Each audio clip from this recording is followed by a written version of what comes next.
My father spent his entire life telling me that fairness mattered more than money. He said it so many times growing up that it became background noise, like the hum of the refrigerator or the creak of the third stair. Fair isn't always equal, Sarah, he'd say, but it should always feel earned. I never questioned it. Not once. Not until the day the lawyer opened his final will in front of our whole family, and every single word Dad ever said to me suddenly felt like it meant something completely different than I'd spent 34 years believing. I should probably back up. If you've ever been surprised by what someone really thought of you, subscribe. This story only gets more emotional from here. My name is Sarah. I'm the middle child. My older brother Marcus is 41, married, 2 kids, works in commercial real estate, and never lets you forget it. My younger sister Denise is 30, still figuring out what she wants to do with her life, which used to be a joke in our family and eventually just became true. I'm somewhere in the middle of both of them, in age and in everything else. The peacekeeper, the one who remembers everyone's birthdays, the one who drove 2 hours every other weekend for the last 3 years to sit with Dad while his lungs slowly gave out. Dad died on a Tuesday in March. Lung cancer, the kind that doesn't announce itself until it's already won. He'd been sick for almost 2 years, though he only told us about it 8 months before the end. That was Dad, private about pain, loud about principles. The funeral was small. Dad didn't want a big to-do. Don't spend money making people feel sad in a nicer room, he used to say. We buried him on a gray Thursday, and the whole week after felt like walking through wet cement. I kept expecting my phone to buzz with his name on it, some random text about a documentary he'd watched or a plant he thought I should try growing. It never did. That silence was its own kind of grief. The will reading was scheduled for the following Monday. Nobody in my family had ever been part of a formal will reading before. We always pictured it as this old-fashioned, dramatic thing from movies, lawyers in tweed jackets, everyone sitting stiffly around a mahogany table. Turned out it was mostly like that, except the lawyer, a soft-spoken man named Mr. Alvarez, wore a cardigan and kept offering us water like he was worried we'd faint. Marcus sat at the head of the table without anyone asking him to. That was Marcus. Denise sat beside me, picking at her cuticles, the way she does when she's nervous but trying not to show it. Our mother had passed years earlier, so it was just the 3 of us, plus Marcus's wife Ellen, who Dad never fully warmed up to, and who insisted on coming for support, though none of us remembered inviting her. Before I begin, Mr. Alvarez said, adjusting his glasses, I want to say that your father was very specific about how he wanted this read. He asked that I read his personal letter first, in full, before disclosing any of the asset distribution. Marcus sighed like this was an inconvenience. Denise looked at me. I didn't look at anyone. I was staring at the manila folder in front of Mr. Alvarez like it might catch fire. He cleared his throat and began reading.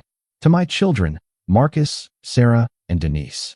If you're hearing this, then I'm gone, and I'm sorry I'm not there to explain myself in person, because some of what follows is going to need explaining.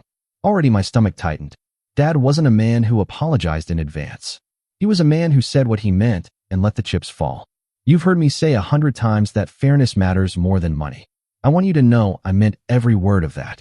But I also want you to know that I've spent the last 10 years quietly making decisions I never told you about, because I was afraid that if I told you while I was alive, you'd see them as favoritism instead of what they actually were. Marcus straightened in his chair. Denise stopped picking at her cuticles. I love all 3 of you the same. That has never changed and never will. But loving you the same never meant treating you identically, because you were never in identical situations. Some of you needed more from me at different times. Some of you never asked for anything, even when you probably should have. I felt Denise's hand find mine under the table. I didn't know if she was comforting me or herself. Mr. Alvarez continued reading, his voice steady, almost too calm for what was unfolding. Marcus, you built your success on your own, and I'm proud of that, but I also helped you more than your siblings know.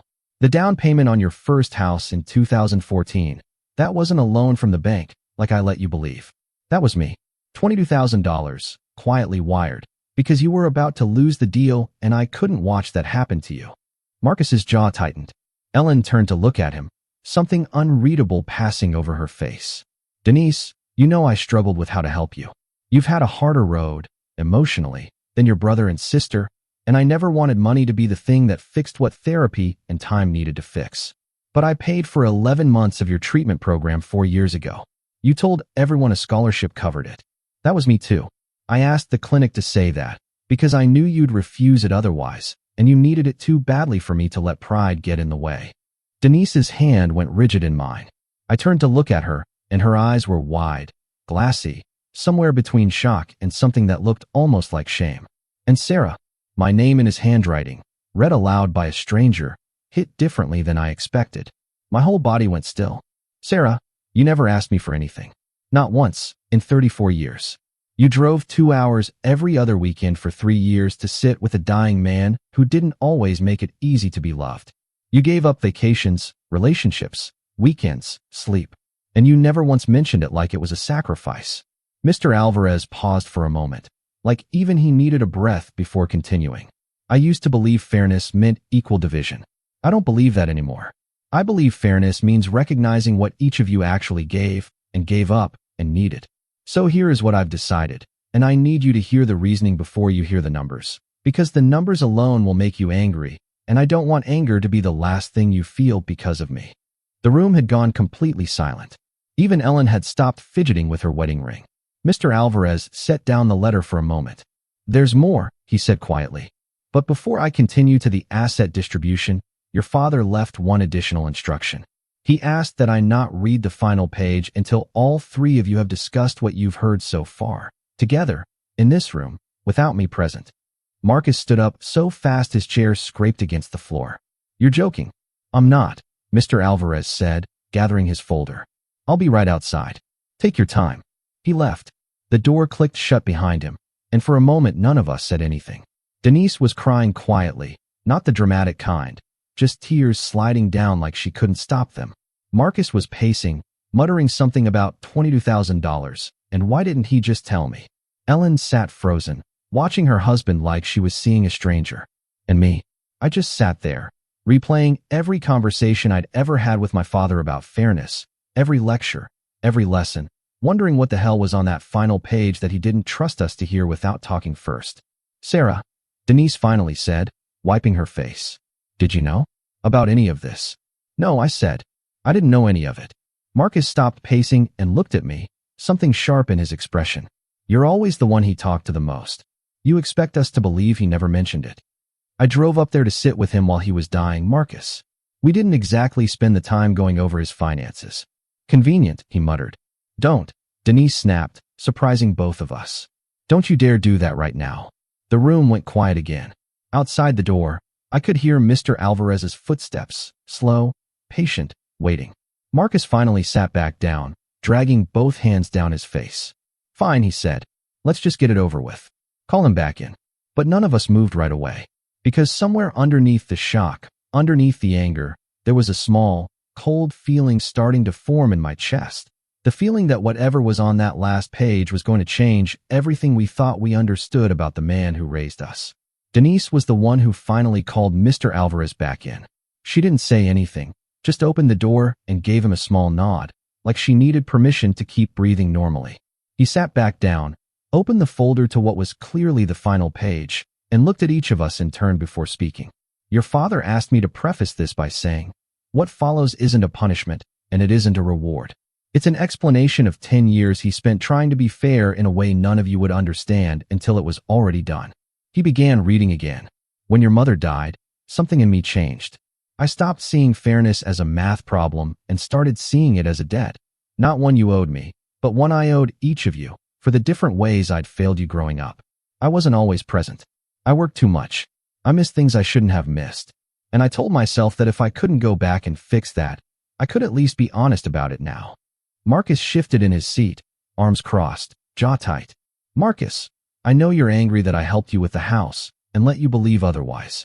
I did that because you've spent your whole life needing to believe you built everything yourself. I wasn't protecting my money.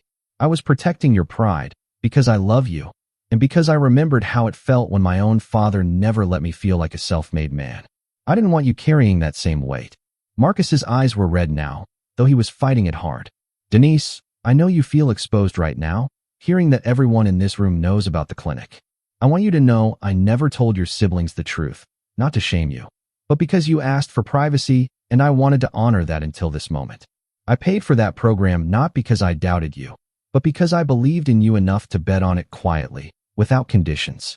Denise put both hands over her face, shoulders shaking. Sarah, I felt my whole body brace. You never asked me for anything, and for years I let that be enough.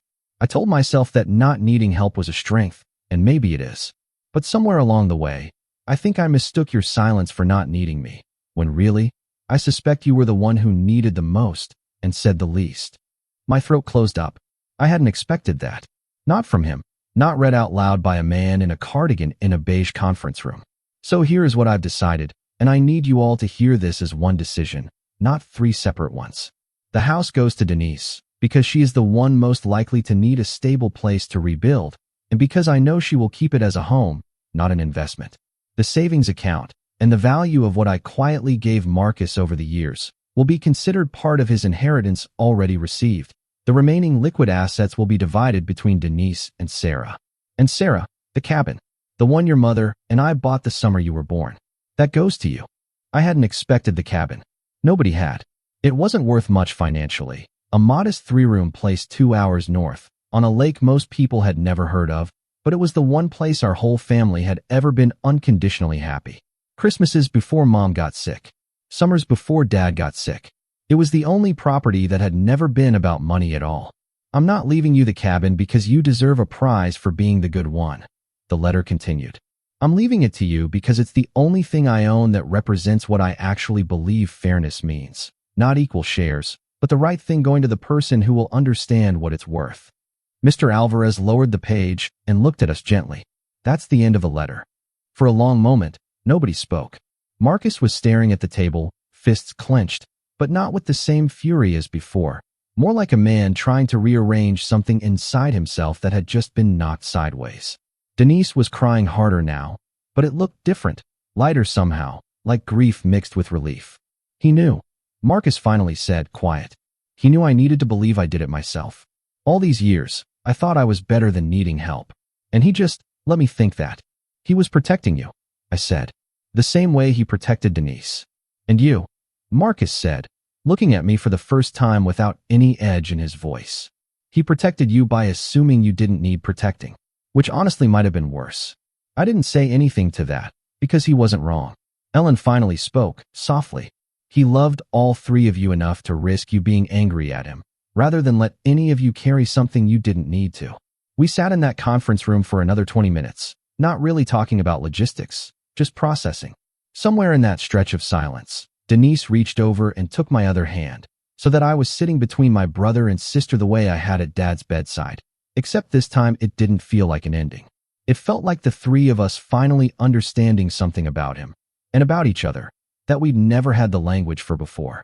3 months later, we all drove up to the cabin together.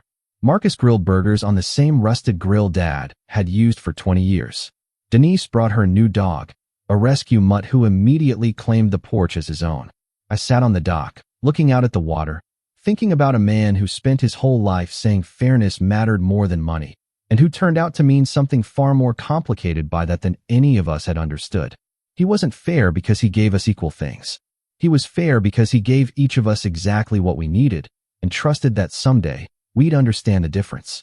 That evening, as the sun dropped low over the lake, Marcus raised his beer toward the water and said, to the old man, even in death, still trying to teach us something.